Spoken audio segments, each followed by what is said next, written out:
나의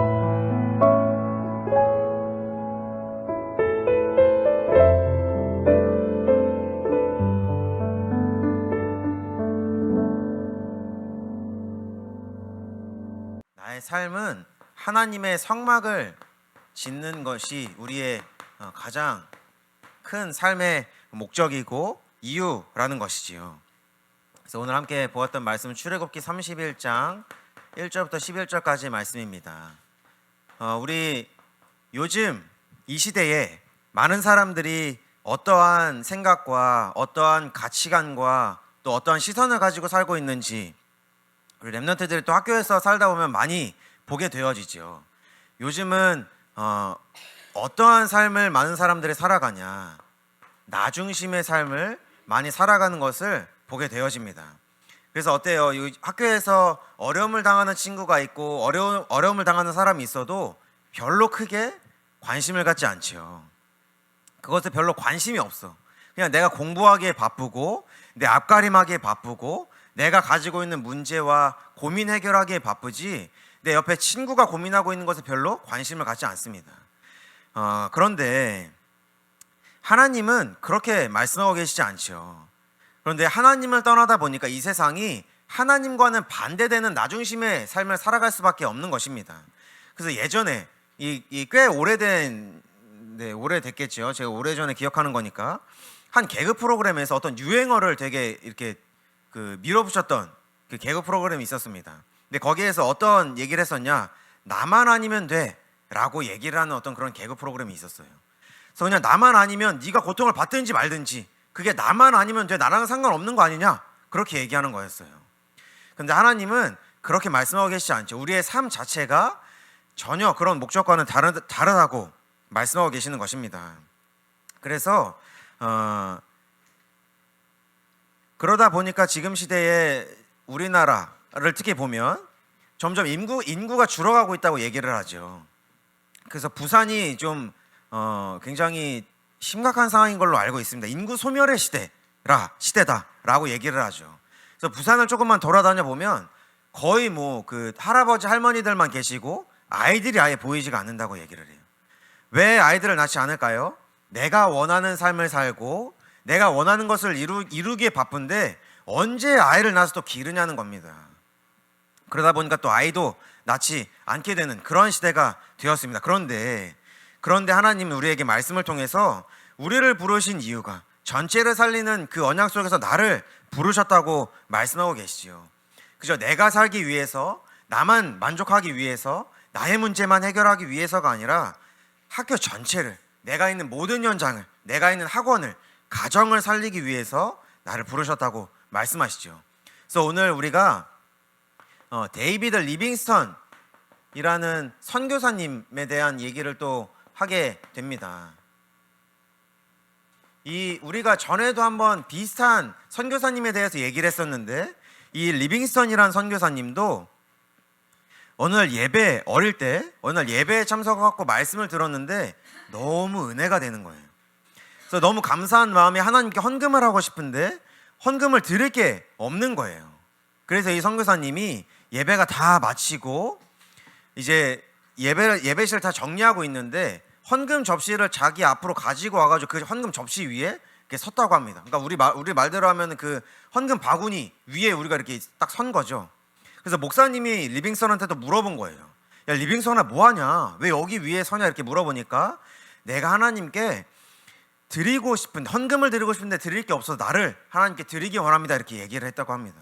그런 얘기를 했던 인물이 또 한 명 있었죠. 알렉산더 더프라는 선교사님이셨습니다. 참 신기하게 두 분이 다 선교사로 파송을 받으셨고 그 일을 평생 동안 또 감당하게 되십니다. 그래서 이 데이비드 리빙스턴이라는 선교사님은 19세기에 스코틀랜드 사람인데 유명한 의사였고 또 아프리카를 선교하셨던, 그래서 최초로 이 아프리카 대륙을 횡단했던 선교사님이라고 우리가 알고 있습니다. 그래서 이 선교를 하면서 여러 가지 위기를 많이 겪게 되어져요. 병에 걸리기도 하고 짐승의 위험에 빠지기도 하고 또 오랫동안 가족들과 헤어져서 고독하게 선교하게 되어지기도 하죠. 그런데 리빙스턴 선교사님 했던 어떤 이 희생, 이것이 이 사람에게는 전혀 내가 왜 이렇게 살아야 되지? 라는 질문을 하는 그런 시간이 아니었었습니다. 왜 그러냐? 이 리빙스턴 선교사님이 나중에 케임브리지 대학교에 가서 증언을 하게 되어집니다. 간증을 하게 되어지는데 뭐라고 얘기하냐? 사람들은 내가 희생을 했다고 생각하지만 내가 하나님께 빚진 것을 생각하면 이것은 희생이 아니라 오히려 특권입니다. 내 마음의 평안과 천국 상급에 대한 밝은 소망과 그리고 내 일에 대한 만족감, 이것을 생각할 때에 어찌 이것을 희생이라 하겠습니까? 라고 이 리빙스턴 선교사님이 얘기를 하게 되어집니다. 그러니까 이 희생이 왜 희생이 되지 않았냐? 하나님이 주셨던 은혜가 너무나도 컸기 때문에 그렇지요. 우리가 학교에 가서 다른 친구들을 생각하고 다른 친구들을 위해서 기도해주고 선생님들을 위해서 기도해주는 그것이 왜 희생이 아니라 희생이라고 왜 생각되어지지 않냐? 하나님이 나에게 주신 그 은혜가 너무나도 크기 때문에 내가 하는 것은 더 이상 희생이 아닌 거예요. 내가 교회에서 나와서 찬양하고 하는 것이 부끄럽지 않은 이유가 예수님께서 십자가에서 달려 돌아가신 그 은혜를 생각했을 때에, 그리고 나를 위해서 성령 하나님을 보내주시고 나와 함께 하신다는 그 은혜를 생각했을 때에 그것이 단순히 희생이 아니라 그 너머의 것, 전혀 다른 차원의 것을 우리가 누리게 되어진다는 것이지요. 그래서 우리의 삶이 하나님의 성막을 짓는 것에 우리의 삶의 시간을 사용하게 되어지고 우리의 에너지를 사용하게 될 때 그것이 더 이상 아깝다거나 아무런 의미가 없다고 생각이 들지 않는 이유가 하나님이 우리에게 먼저 주신 그 은혜가 너무나도 크기 때문에 그렇습니다. 그럼 하나님이 오늘 말씀을 통해서 우리에게 어떠한 은혜를 허락하신 것인지 그것을 확인하도록 하겠습니다.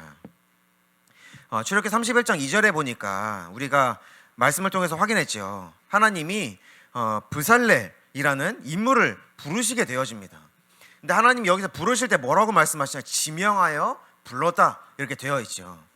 하나님의 부르심에는 여러 아주 중요한 의미가 포함되어져 있다고 말씀하시는 것입니다. 그것이 무엇이냐? 나를 지명하여 불렀다라고 되어 있는 것입니다. 지명하여 부르셨다는 게 도대체 무슨 말이냐? 이것을 우리가 조금 더 자세히 봤을 때에 내가 너의 이름을 불렀다라고 말씀하시는 것입니다.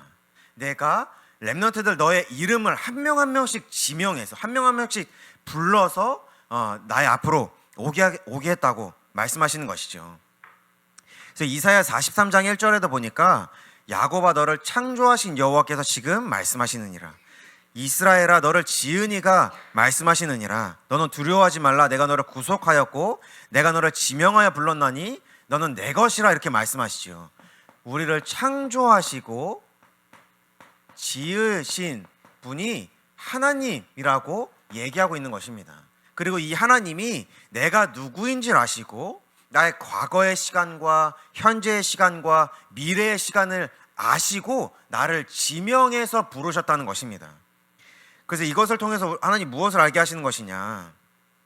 나를 창조하신 그 하나님의 이유가 무엇인지, 나를 지으신 하나님이 또 내가 누구인지, 내가 무엇을 위하여 살아야 되고 내가 어디로 가야 되는지 누가 가장 잘 알고 계시냐? 하나님이 가장 잘 알고 계신다는 것입니다. 그래서 이 이름이 갖는 뜻이 너무나도 중요한 것이겠죠. 왜냐 하나님이 이름으로 부르셨기 때문에. 그래서 우리 렘넌트들이 궁금하면 엄마한테 부모님께 한번 물어보세요. 나의 이름은 도대체 무슨 뜻이 있습니까? 여러분들이 가지고 있는 그 이름에는 그냥 아무렇게나 지은 이름이 단 하나도 없습니다. 하나님이 그 이름을 부모님에게 주셨고 그 이름 뜻대로 하나님이 내가 너를 불렀고 너를 사용할 거야. 너를 통해서 내가 나의 일을 이룰 거야 라고 말씀하고 계시는 것이지요. 그래서 저도 이제 아이를 또 갖게 되고 하다 보니까 그 이름을 두고 계속해서 고민하고 또 말씀을 보고 기도하고 있습니다. 근데 하나님이 그 중에서 주셨던 말씀이 하나가 뭐였냐? 이방의 빛으로 사용하시겠다는 그 말씀을 가지고 이름을 이제 지어가고 있습니다. 그래서 여러분들의 그 이름 하나하나마다 하나님이 뜻과 의미를 주셨고 그 이름을 지명해서 부르셨고 그 이름대로 사용하시겠다고 말씀하고 계시는 것이죠. 그래서 하나님은 여러 가지 선택지 중에 하나 중에 여러 가지 선택지 중에서 그냥 하나를 아무렇게나 선택한 것이 아니라 내가 누구인지를 아시고 하나님은 부르셨다는 것입니다. 그러면 나를 부르신 하나님은 도대체 누구십니까? 하나님은 도대체 누구실까요? 하나님이 도대체 누구시길래 나를 창조하시고 나를 지으셨다는 것일까요? 우리가 이 하나님이 누구신지 우리가 시편 139편을 통해서 좀 볼 수 있겠습니다. 하나님은 모든 것을 아시고 또 모든 것을 행할 능력이 있으시고 또 모든 곳에 계신 하나님이라고 말씀하고 있지요. 그래서 내가 앉는 것도 알고 계시고 내가 일어나는 것도 알고 계시고 내가 눕는 것도 알고 계신다고 말씀하고 있습니다. 아주 사소한 것이지만 하나님 다 알고 계시다는 것이죠. 내가 무슨 생각을 하는지, 내가 무슨 고민을 가지고 있는지, 내가 어떠한 문제 속에 있는지 하나님이 다 알고 계신다는 것입니다. 그리고 모든 것을 아시는 하나님은 또 모든 것을 해결할 그 능력이 있다고 말씀하시죠. 그래서 말씀해 보니까 어둠이 하나님 앞에 숨겨지지 못한다. 어둠이 빛과 같고 빛이 어둠과 같다. 그러니까 모든 것을 행할 수 있는 그 능력이 하나님께 있다는 것입니다. 그리고 하늘에도 계시고 바다에도 계시고 하늘 땅 끝에도 계시는 분이 하나님이라고 얘기하고 있습니다. 그래서 우리가 이 하나님이 누구신지를 알 때에, 나를 부르신 하나님이 누구신지를 알 때 하나님 나를 왜 부르셨는지를 우리가 또 알게 되어지는 것이지요. 그리고 이 하나님이 말씀하십니다. 우리를 부르시고 아무 책임 없이 버려두시지 않고 우리와 항상 함께 하시겠다고 말씀하시죠. 그래서 요한복음 14장 16절 17절 또 18절까지 보니까 예수님이 제자들에게 하시는 말씀입니다. 내가 십자가에서 죽고 부활한 이후에 승천하게 될 것인데 그 이후에 내가 너희들에게 보혜사 성령을 너희들에게 보내줄 것이다. 그리고 그 보혜사 성령이 너희들과 영원히 함께 할 거야. 내가 너희들을 불렀는데 고아와 같이 버려두지 아니하고 성령을 통해서 내가 너희들과 함께 할 것이다. 하나님 이렇게 말씀하시죠. 그래서 우리를 지명하여 부르신 하나님께서 우리와 영원히 함께 하시고 우리를 인도하시겠다고 말씀하시죠. 그리고 이 하나님께는 모든 것을 아시고 모든 것을 행하실 그 능력이 있으시고 어디에나 계시기 때문에 우리가 진짜 기도하고 우리가 진짜 의지해야 되는 대상이 누구인지를 알게 하시겠다는 것입니다. 그리고 우리를 부르신 하나님이 우리 오늘 봤던 출애굽기 31장 3절의 말씀에 보니까 그에게 하나님의 영을 채워주겠다 이렇게 말씀하시죠. 하나님의 영으로 내가 충만하게 하겠다 이렇게 말씀하십니다. 아까 우리가 말씀을 통해서 확인했던 그 성령을 보내주시겠다고 말씀하시는 것이죠. 그래서 우리가 렘넌트들이 아마 이제 배우고 있는 렘넌트들도 있을 것이고 앞으로 배우게 될 렘넌트도 있을 텐데 집합이라는 수학이 있습니다. 집합. 거기에 보면 그 에어컨만 조금 꺼주면 감사하겠습니다. 그 집합이라는 개념이 있는데 A 집합이 있고 B 집합이 있죠. 그런데 거기에 보면 이 A 집합을 우리가 하나님이라고 생각을 해보고 B 집합을 나라고 생각을 해보는 거예요. 그런데 이 집합이라는 것 속에 하나님이 하실 일이 있고 내가 하려고 하는 그 일이 있지요. 그런데 이것이 전혀 상관이 없이 이렇게 분리가 되어 있으면 어떻게 될까요? 하나님과 나는 전혀 상관없는 사람이 되어져. 이거는 불신자입니다. 불신자는 하나님과는 전혀 상관없이 나 중심에 내가 원하는 것을 하나님의 부르심과는 전혀 상관없이 나의 인생을 살아가게 되어지죠. 그런데 교회를 다니는데도 이렇게 살아가는 사람들도 있습니다. 하나님이 하시고자 하는 일이 있고 내가 하고자 하는 일이 있는데 요 겹치는 부분이 있죠. 요 부분만 내가 하나님과 함께 할게요. 나머지는 나의 힘으로 살겠습니다. 라고 살아가는 또 하나님의 자녀들이 있습니다. 이게 또 어디까지 이어지냐? 내가 구원은 받아야겠는데 하나님과 내가 함께 노력함으로 내가 구원을 이루겠습니다. 이렇게 얘기를 합니다. 그런데 그것은 그럴 수가 없다고 말씀하시죠. 왜냐? 진짜 나를 창조하신 하나님, 진짜 나를 지으신 하나님만이 나를 구원하실 수 있고 오직 예수 그리스도로만 가능하기 때문이라고 말씀하고 있지요. 그런데 또 이렇게 살아가는 사람들도 있습니다. 우리가 진짜 하나님의 자녀로서 어떠한 또 삶의 가운데 있어야 되냐?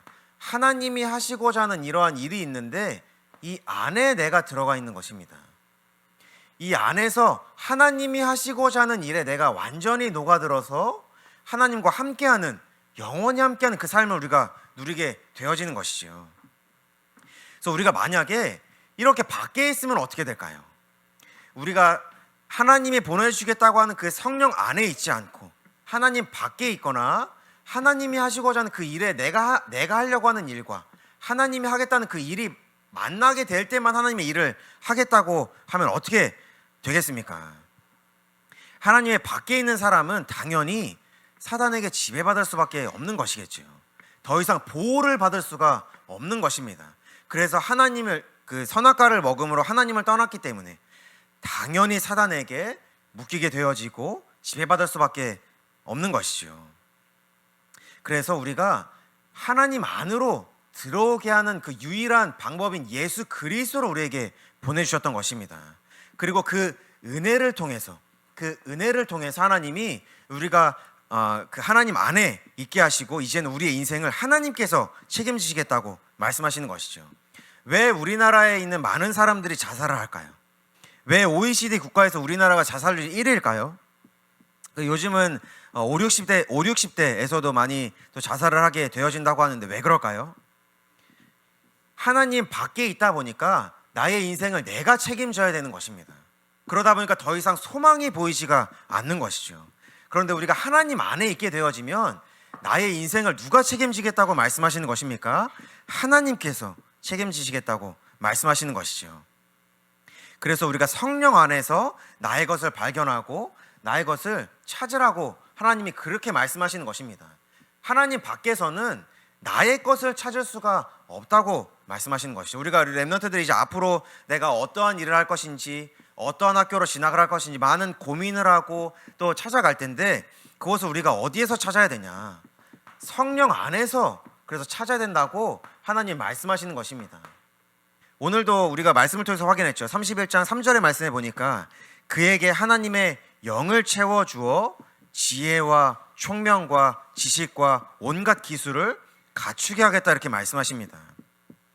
어디 안에서 그것을 갖추게 하시는 것이냐? 성령 안에서 갖추게 하겠다고 말씀하시는 것입니다. 그래서 스가랴 4장 6절에 보니까 이는 힘으로 되지 아니하며 능력으로 되지 아니하고 오직 나의 영으로 된다. 나의 영으로.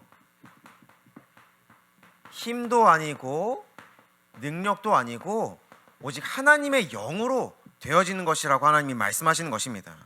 그래서 우리가 학교에 가거나 학원에 가면 또 세상에서 살아가다 보면 그런 말을 많이 듣죠. 네가 열심히 하지 않아서 그런 거 아니냐. 네가 노력하지 않아서 그런 거 아니냐. 네가 진짜 최선을 다해봤냐. 세상은 이렇게 말합니다. 그런데 하나님은 무엇이라 말씀하시냐. 네가 노력을 해도 안 되고 열심히 해도 안 되고 최선을 다해도 안 되고 오직 하나님의 영으로만 가능한 것이라고 하나님이 말씀하고 계시는 것이지요.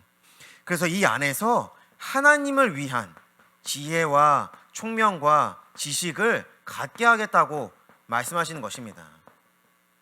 나 중심에 내가 원하는 것을 이루기 위한 것이 아니라 하나님을 위하여 그것을 이루게 하시겠다고 말씀하시는 것이죠. 그래서 여기 우리 말씀에서 보니까 지혜라고 하는 것은 발명하는 능력을 얘기하는 것입니다. 하나님이 원하시는 것을 이루기 위해서 발명하는 능력, 그리고 총명은 깨닫고 이해하는 능력, 지식은 경험하여 아는 능력, 그리고 기술은 이 지혜와 총명과 지식으로 인해서 갖게 된 것을 이제는 우리가 이 세상에 작품으로 남기게 되는 그 기술을 갖게 하겠다고 말씀하시는 것이죠. 그래서 이러한 것들이 그리스도 안에 있다고 하나님이 말씀하시는 것입니다. 골로새서 2장 3절에 보니까 지혜와 지식의 모든 보화가 그리스도 안에 있다고 말씀하시는 것이죠. 그래서 하나님이 우리를 지명하여 부르시고 이제는 성령 안에 있게 하시겠다고 말씀하시는 것입니다. 그럼 하나님이 우리에게 이러한 능력을 주시는 하나님의 이유가 도대체 무엇입니까? 많은 사람들이 자신의 행복과 자신이 원하는 것을 이루기 위해 살아갈 때에 왜 우리가 하나님을 위하여 살아가게 하시는 것입니까? 하나님의 이유가 도대체 무엇입니까? 우리가 이렇게 질문해 볼 수 있겠지요. 그래서 그 질문에 대해서 하나님이 말씀하시는 것입니다. 이 능력을 통해서 무엇을 만들게 하시냐? 성막에 있는 우리가 그동안 봤던 번제단이라든지 증거계라든지 또 등잔대라든지 이러한 것들을 하나님이 브살렐과 또 오늘 말씀을 통해서 확인했던 오홀리압과 여러 지혜 있는 사람들을 통해서 이제는 그 작품들을 만들어가게 하시는 것입니다. 근데 그 작품들을 왜 만들어가게 하시는 것이냐? 내가 하나님 앞에 예배자로 서게 하시기 위하여 이 하나님 안에서 능력을 또 갖게 하시는 것이죠. 그래서 우리가 이제는 어디 위에 무엇을 기반으로 해서 우리의 작품들을 세워가는지가 너무나도 중요하다는 것입니다. 그래서 에베소 2장 말씀해 보니까 너희는 사도들과 선지자들의 터 위에 세우심을 입은 자라. 그리스도 예수께서 친히 모퉁이 돌이 되셨다 이렇게 말씀하시죠. 그래서 모퉁이 돌이라는 것은 우리가 건축을 할 때 가장 기본이 되어지고 근본이 되어지고 기초가 되고 중심이 되는 그 돌을 말하는 것입니다. 그래서 그리스도라는 이 그리스도를 중심 삼아서 그리고 그리스도를 기초로 해서 내가 하나님 앞에 예배자로 설 수 있도록 하나님께서 우리에게 능력을 또 허락하시고 재능을 허락하시는 것이죠. 그냥 단순히 내가 원하는 것을 이루고자 함이 아니라는 것입니다. 그래서 우리가 렘넌트 한 명 한 명을 보면 내가 다른 친구들보다 그래도 잘하는 것이 있고 또 다른 친구들보다 조금 더 뛰어난 부분들이 다 하나씩 있지요. 그러한 부분들을 하나님이 내가 하나님 앞에 예배자로 서게 하시기 위해서 이 부분을 허락하셨다는 것입니다. 그래서 이사야 43장 7절에 말씀해 보니까 내 이름으로 불려지는 모든 자 곧 내가 내 영광을 위하여 창조한 자를 내게 오게 하라고 말씀하시죠. 그를 내가 지었고 그를 내가 만들었다고 말씀하시는 것입니다. 하나님의 영광을 위하여 우리를 하나님 앞에 예배자가 되게 하셨고 하나님이 우리에게 하나님의 일을 할 수 있는 그 능력을 주시겠다고 말씀하시는 것입니다. 그리고 우리를 통해서 지은 이 하나님의 성막을 통해서 모든 사람이 이제는 하나님 앞에 예배자로 서게 하시겠다고 말씀하시는 것입니다.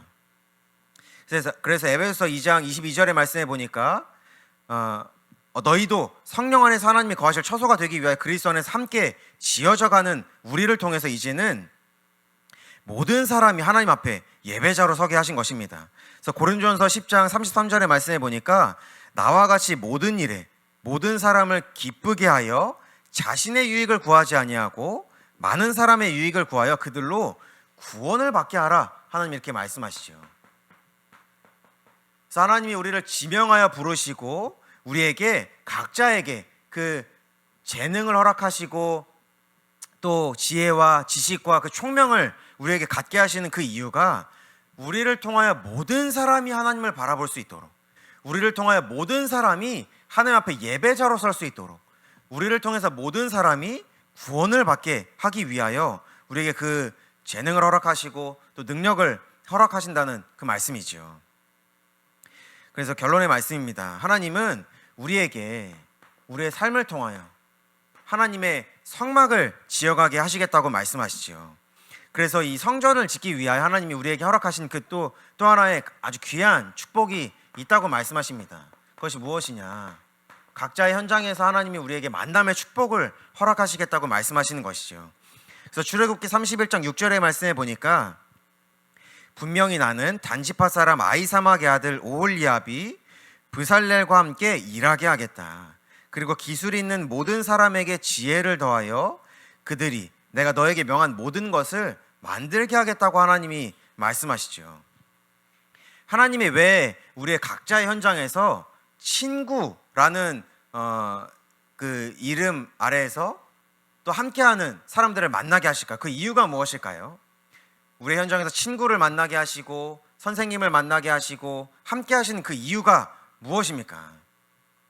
그냥 단순히 내가 심심하기 때문에 놀 수 있도록 또 시간을 보는 어떤 그런 단순한 의미들이 있는 것이 아니라 하나님 안에서 함께 하나님이 원하신 그 성막을 그 현장에 짓게 하시겠다고 말씀하시는 것입니다. 그래서 하나님이 부살렐이라는 사람에게 오홀리압이라는 사람을 붙여주고 또 지혜 있는 사람들을 붙여주시겠다고 말씀하시는 것이죠. 그래서 그것을 통해서 하나님이 원하시는 성막을 지어가는 삶을 살게 하시겠다고 말씀하시는 것이죠. 그래서 우리 렘넌트들이 왜 내가 하나님께 왜 이 자리에 나와서 내가 왜 예배를 드려야 되는 것입니까? 다른 친구들은 편하게 늦잠 자고 놀러 가고 싶은 사람은 놀러 가고 또 공부해야 되는 시기에는 공부하는 이 시간에 왜 나는 다른 사람들과 다르게 이 교회라는 곳에 와서 왜 내가 예배를 드려야 되는 것입니까? 라는 질문이 생길 수 있겠지요. 그런데 우리가 정말로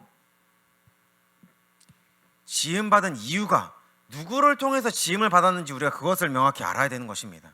우리의 시작이 어디에서부터 시작이 되어졌는지를 알아야겠죠. 우리의 삶을 살아갈 때에 우리가 어떠한 은혜 가운데서 이루어져야 되는 것인지를 하나님은 먼저 알게 하시겠다고 말씀하시는 것입니다.